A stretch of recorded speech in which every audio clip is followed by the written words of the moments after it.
As a culture, we are pretty terrible at working out issues in relationship.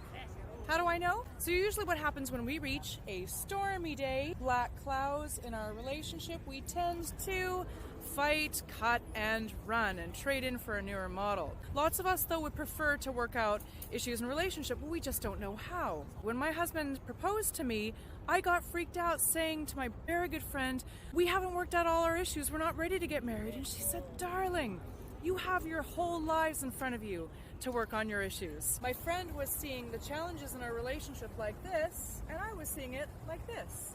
Glass half full, glass half empty. Same amount of opportunity in each glass. My friend was looking at the situation through her lens of seeing her parents work through their relationship of 50 years of marriage, and I was looking through my lens, being a child of divorce. In relationship coaching, we help people to see the glass half full. More stories to come. The relationship that finishes the marathon is one that can weather the storms and actually come out of conflict stronger. That's hard for people like me. Put a finger down, relationship edition. Put a finger down if your childhood home was full of conflicts. Your parents were constantly fighting, nasty fights, dragging you as children into their fights. That was the whole tone of your childhood, and it all finished with your mother leaving the home with no forwarding address. So a lot of us actually are behind the eight ball, and we don't know what a good relationship looks like because it was never modeled for us. A lot of us who come from that kind of home are in a fight or flight mode. The second that something becomes uncomfortable or conflict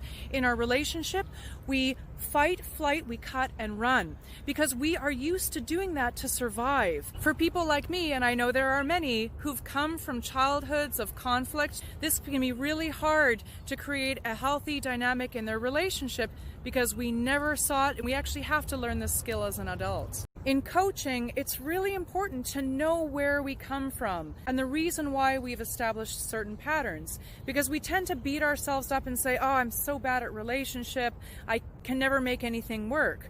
Well, the reason for that is usually because of some way of surviving that we established in earlier relationships or in our home of origin.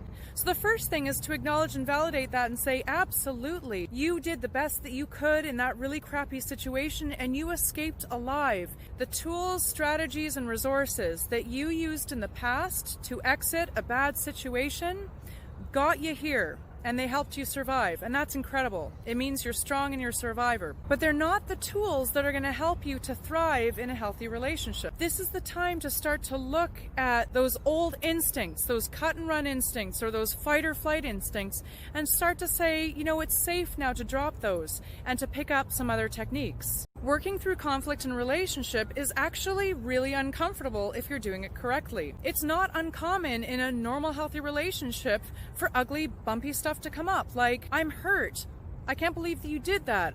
I'm really angry right now." The problem is, for folks who've lived through conflict as children, we don't learn how to apologize because saying sorry opens us up for manipulation and being taken advantage of. So we generally don't say sorry because that is a sign of weakness that would get us in trouble in our ugly past. The words "I'm sorry" is actually a critical component of getting through and getting stronger through a challenge in relationship. "I'm sorry" may not mean that you're directly responsible for that other person's feelings, but it may just mean that you understand what your partner is feeling. A lot of anger and a lot of conflict can be diffused if we merely sit with our partner, be quiet, listen, and hold space for them. As a coach, I believe in everyone's potential to be able to learn how to have a healthy relationship, whether that's an intimate relationship or in their friendships or in their professional relationships. As an adult, you can still learn and it's not too late.